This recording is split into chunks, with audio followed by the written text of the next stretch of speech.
मेरे पास आपके लिए एक अच्छा वीडियो है, लेकिन संदर्भ समझने के लिए शायद आपको इनमें से कुछ वीडियो देखने होंगे। ये लोग ऐसा ही बर्ताव करते हैं। ऐतिहासिक स्थलों के सामने प्रार्थना करो। ये वर्चस्व का प्रतीक है कि अब ये हमारा है। अगर हिम्मत है तो रोक लो।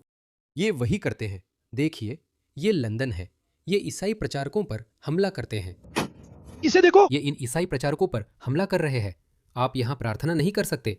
यहाँ तक कि अपने ही देश में भी आप ईसाई धर्म का प्रचार नहीं कर सकते। ये इलाका हमारा है। इसे देखिए। देखो, बहुत लोग हैं दोस्तों, हम नहीं कर सकते। भाइयों, आप लोग तमाशा कर रहे हैं। वो कहता है कि यहाँ ईसाई धर्म का प्रचार मना है।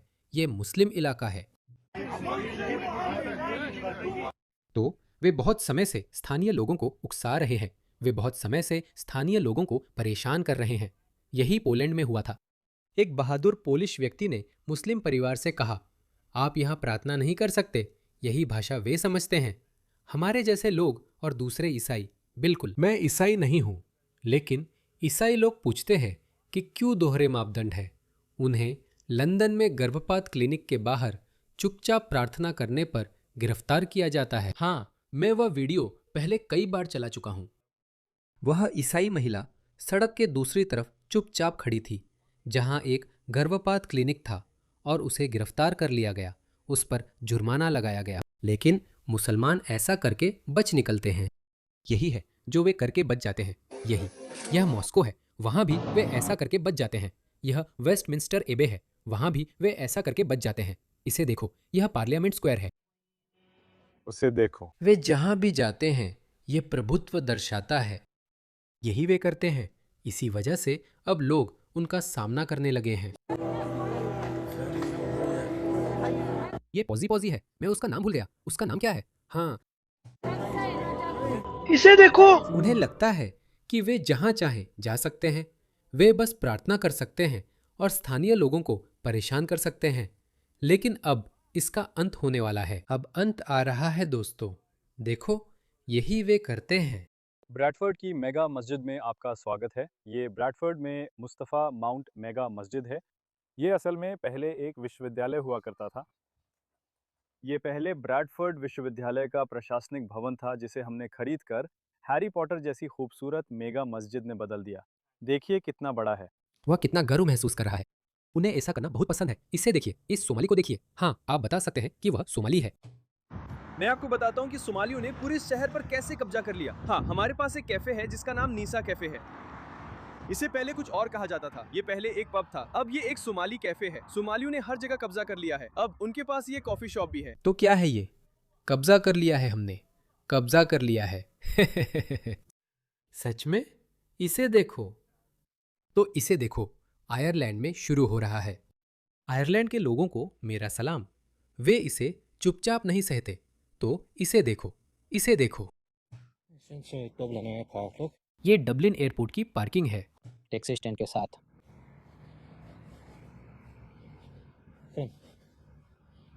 इसका क्या मतलब है? तो पहले माफ कीजिए। दोस्तों, हमें यह आपत्तिजनक लगता है। हमें यह आपत्तिजनक लगता है। हम आपको अपना पिछवाड़ा हवा में उठाकर सिर जमीन पर मारते हुए जहां भी आप चाहे देखना नहीं चाहते। नहीं, हम यह नहीं चाहते। हमारा देश, हमारे नियम। मैं उनके बारे में बात कर रहा हूं। उनका देश, उनके नियम। पसंद नहीं तो जाओ। हम इसकी अनुमति नहीं देंगे।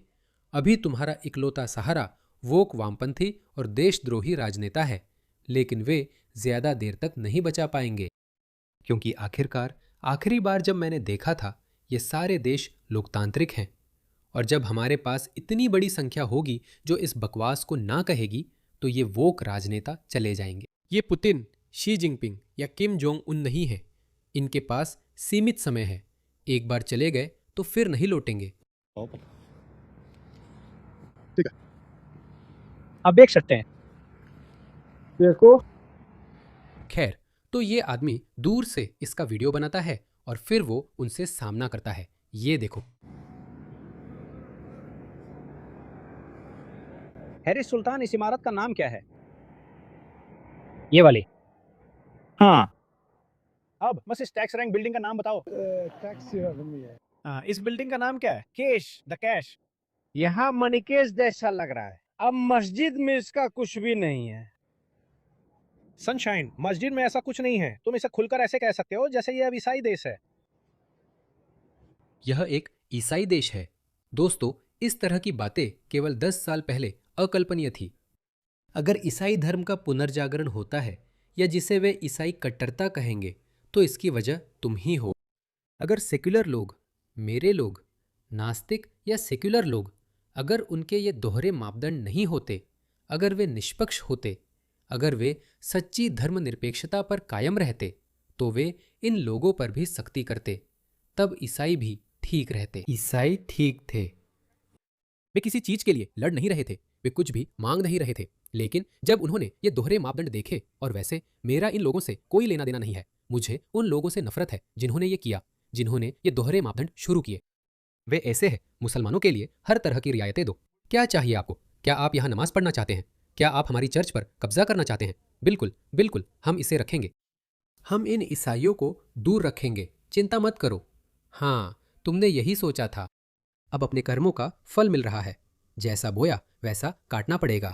अब ये सब मस्जिदों में खुलेआम हो रहा है। देश भर में कई मस्जिदें हैं। यार बहुत सारे मच्छर हैं। अच्छा ये बिल्कुल खुले में है, जैसे कि मेरा मतलब ये बिल्कुल यहाँ खुले आसमान के नीचे है। क्या तुम सच में कह रहे हो? हाँ, ये एक ईसाई देश है। ये एक ईसाई देश है, हम लगभग पहुंच गए हैं। हाँ, आप कह रहे हैं कि इस बिल्डिंग का नाम कैश है। नमस्ते। हाँ, तो यहाँ पे मार्केज जैसा लग रहा है, जैसे ये एक ईसाई देश है और यहाँ खुले में बीचों बीच एक मस्जिद है। जैसे ये कोई मुस्लिम देश नहीं है। मैं बस पूछ रहा हूँ कि यहाँ क्या हो रहा है। मैं बस इतना ही पूछ रहा हूँ। मैं रिकॉर्डिंग कर रहा हूँ। नहीं, मैं तो बस अपनी सुरक्षा के लिए रिकॉर्डिंग कर रहा हूँ। इससे कोई फर्क नहीं पड़ता। ठीक है। ये एक ईसाई देश है, मुस्लिम देश नहीं। देश में कई मस्जिदें हैं, तो आप वही नमाज क्यों नहीं पढ़ते? ये सिर्फ कारोबार की बात है। हाँ, फिर भी क्या चल रहा है? हाँ, ये उसका मामला नहीं है। देखना क्या होता है। वो एक ग्रुप के साथ वापस आएगा। ये करते रहो, ये सब करते रहो, क्योंकि तुम इन लोगों की हिम्मत ही बढ़ा रहे हो, और मैं उस दिन का इंतजार नहीं कर सकता जब वो आएगा। मैं तुमसे एक सवाल पूछने की कोशिश कर रहा हूँ। हाँ है। मैं क्रिश्चियन हूँ। मैं बस ये पूछने की कोशिश कर रहा हूँ कि क्या हो रहा है। ये एक क्रिश्चियन देश है। मैं बस एक सवाल पूछ रहा हूँ, बस इतना ही। मैंने सिर्फ आपसे पूछा कि आप क्या कर रहे हैं। मैंने सिर्फ आपसे पूछा कि आप क्या कर रहे हैं। बस इतना ही। मैंने सिर्फ आपसे पूछा कि आप क्या कर रहे हैं, बस इतना ही। मैंने आपसे सिर्फ एक सवाल पूछा था, मस्जिद में आप क्या नहीं कर सकते। बस इतना ही, मैंने बस इतना ही पूछा। आप सभी का धन्यवाद, बहुत धन्यवाद। Dublin airport. मुस्लिम आदमी एल्बम में कोशिश कर रहा है। इस आयरिश आदमी को शाबाशी। ये क्या है? असल में ये दिलचस्प हो जाता है। तो ये आयरलैंड था, है ना? दोस्तों, ये अमेरिका में भी हो रहा है। अच्छा, इसे देखो। देखो अमेरिका में क्या हो रहा है। जानते हो, इंग्लैंड में यूनियन जैक या सेंट जॉर्ज का झंडा लहराना टैबू बना दिया गया है। अब वही चीज़ अमेरिका में भी की जा रही है, और वे ऑस्ट्रेलिया में भी ऐसा करने की कोशिश कर रहे हैं। ऑस्ट्रेलियाई झंडे से यूनियन जैक हटा दो। ये दमन और उपनिवेशवाद का प्रतीक है। भाग जाओ, हमें फर्क नहीं पड़ता। अगर झंडा पसंद नहीं तो भाग जाओ। वे अमेरिका में भी यही करने की कोशिश कर रहे हैं। लेकिन अमेरिकी, फिर से कहूं, ब्रिटेन हमारा सांस्कृतिक पूर्वज हो सकता है, लेकिन हम एक जैसे लोग नहीं हैं, क्योंकि हमारी संस्कृतियां अलग हो गई हैं। अमेरिकी बहुत अलग है। अमेरिका अपनी खुद की एक संस्कृति है। कनाडा थोड़ा अलग है। ऑस्ट्रेलिया थोड़ा अलग है। हाँ, हम सभी ब्रिटेन से निकले हैं, लेकिन हम 200 या 500 साल पहले अलग हो गए थे। इसीलिए अगर अंग्रेज लोग धोखा खा गए और उन्होंने इसे मान लिया, तो इसका मतलब ये नहीं है कि ऑस्ट्रेलियाई या अमेरिकी भी इसे मान लेंगे। ऐसा नहीं होने वाला। इसे देखिए। तो ये अमेरिकी देशभक्त अमेरिकी झंडा लेकर मिनियापोलिस जाता है।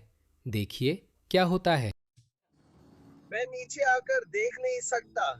किसने कहा ये? मैं तो बस कह रहा हूँ। मैं बस यही कह रहा हूँ। तुम क्या कह रहे हो? मैंने वही कहा। ये बेवकूफी है। ये कोई समस्या क्यों नहीं है? मैं पढ़ा लिखा हूँ। मेरे पास एक झंडा है भाई। मेरे पास एक झंडा है। मेरे पास बस यही है। मेरे पास झंडा है। अगर मुझे झंडे के लिए गोली लगी तो इससे तुम ही बुरे दिखोगे। लोग अभी भी अमेरिकी झंडों से नाराज हैं। क्या वो फिलिस्तीनी झंडा था? ये देखो। ये क्या है? तो उसे बाहर निकाल दिया गया। ये क्या है? ये कौन सा झंडा है? क्या ये फिलिस्तीनी झंडा है? मुझे नहीं पता। लोग अमेरिकी झंडों से नाराज हैं। लेकिन अमेरिकी झंडा नहीं। हाँ,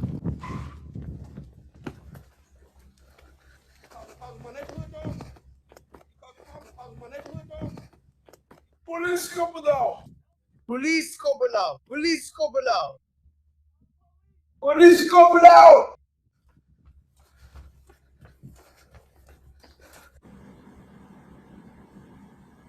मेरा दिल बहुत दुखी है भाई। मैं यहाँ बैठते ही शीशा चढ़ाने और दरवाजा लॉक करने की जरूरत महसूस करता हूँ जब कोई पास से गुजरता है। ये बहुत शर्मनाक है। यहाँ कोई अपने बच्चों को सुरक्षित नहीं रख सकता, खासकर अगर आप गोरे हैं। ये सब मजाक बन गया है। ये राज्य आखिर किस हाल में आ गया है? मैं रोज देखता हूँ और सोचता हूँ मैं कई चीजों का पर्दाफाश कर सकता हूँ। ये किसी भी कंटेंट क्रिएटर के लिए सोने की खान है। मैं वो नहीं कर पा रहा जो चाहता हूँ। बहुत कुछ है। ये आदमी कौन सा जुर्म कर रहा है? मेरा मतलब है ये तो बस एक गोरा आदमी है जो अमेरिकी झंडा लेकर सड़क पर चल रहा है। और साफ तौर पर कहूँ तो यहाँ एक काले आदमी को दिखाया गया है। मेरा मतलब है मुझे लगता है वो काले हैं, शायद वो दूसरी जाति के हों, लेकिन अमेरिकी झंडा लेकर चलने पर वो उस पर खुला नस्लवाद दिखा रहा है। अगर हम वीडियो में आगे बढ़े तो एक कार आकर रुकती है। वो तैयार बैठा है। देखिए क्या होता है। वो तेजी से रुकता है और एक आदमी कार से कूदकर बाहर आता है, शायद हमला करने के लिए। मैं ऐसा मान रहा हूँ। ध्यान दे कितनी जल्दी एक आदमी कार लेकर तैयार था और दूसरा पैसेंजर सीट पर बाहर कूदने के लिए बैठा था। उस आदमी को सच में भागना और चिल्लाते हुए कहना पड़ता है कि मैं पुलिस को बुला रहा हूँ क्योंकि ये लोग उस पर हमला करने वाले थे। वे साफ तौर पर उसे शारीरिक रूप से नुकसान पहुंचाने वाले थे। वो कार में बैठ जाता है। वो कहता है कि वो सुरक्षित नहीं है। आप जानते हैं उसे कार में बैठकर भी सुरक्षित महसूस नहीं होता। चलो देखते हैं कमेंट्स में लोग क्या कह रहे हैं। टॉप कमेंट्स पे चलते हैं। सैकड़ों लोग उसके साथ, अमेरिकी झंडों के साथ, जंगली लोग। मिनियापोलिस अब वैसा नहीं। रेड को वोट दो। आप क्या करेंगे? शायद ट्रोल है। रेड को वोट दो। सरकार ने ऐसा कैसे होने दिया? सुप्रीम कोर्ट ने निराश किया। ये क्यों हो रहा है? मिनेसोटा अब नरक बन गया है। सब मानते हैं कि ये घिनौना व्यवहार है। सोचिए वो क्या कह रहा है। तो जब वो यहाँ कार में बात कर रहा है, आप जानते हैं वो कह रहा है कि आप इस राज्य में एक श्वेत व्यक्ति के तौर पर नहीं रह सकते। आप एक श्वेत व्यक्ति के रूप में परिवार नहीं पाल सकते क्योंकि आपको यही सब झेलना पड़ता है। सिर्फ श्वेत होने और अमेरिकी झंडा रखने पर चरम नस्लवाद झेलना पड़ता है और हमें ये सहन नहीं करना चाहिए। यहाँ नेशनल गार्ड को आना चाहिए, इन लोगों की पहचान करनी चाहिए और इन्हें सामूहिक रूप से देश से बाहर निकाल देना चाहिए। अगर ये अमेरिकी नागरिक भी हैं तो क्या इन्हें यहाँ नहीं होना चाहिए? उन्हें नागरिकता से वंचित कर दिया जाना चाहिए और देश से बाहर निकाल देना चाहिए, ठीक वैसे ही जैसे इस देश में अवैध लोग हैं। अगर आप ऐसा व्यवहार करने वाले हैं तो आपको यहाँ नहीं होना चाहिए।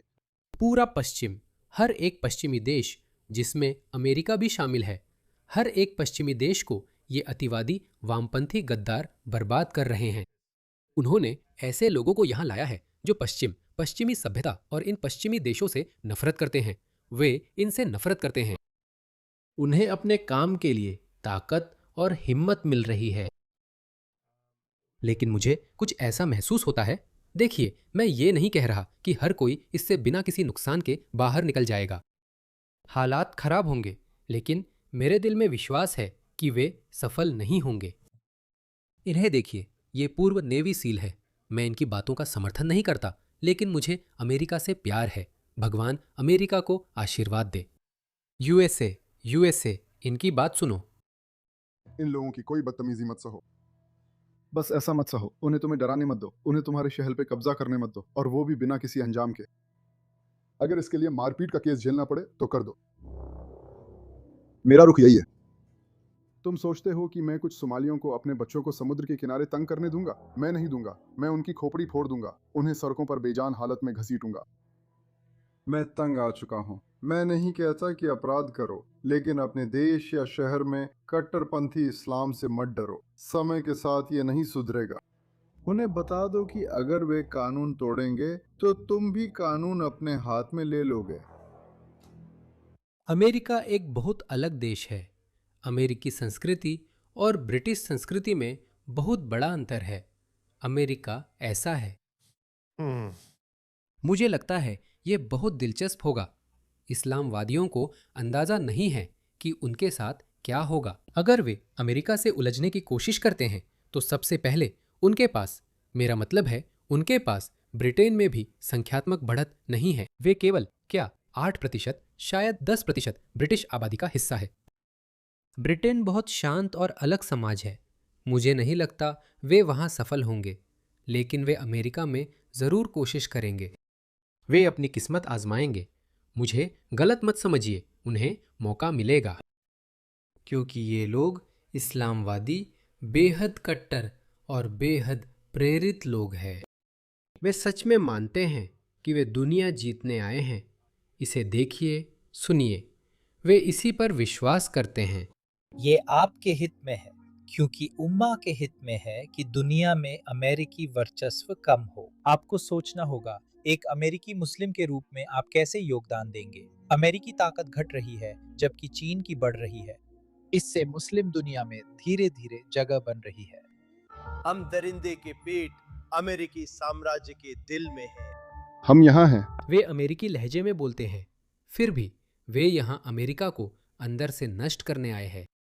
तो उन्हें यह कोशिश करनी ही होगी। मैंने यह वीडियो पहले भी चलाया है। वे यही कोशिश करने वाले हैं। वे जरूर कोशिश करेंगे, लेकिन मुझे कुछ ऐसा लगता है कि उन्हें जो विरोध झेलना पड़ेगा वो ब्रिटेन में झेले गए विरोध से काफी अलग होगा।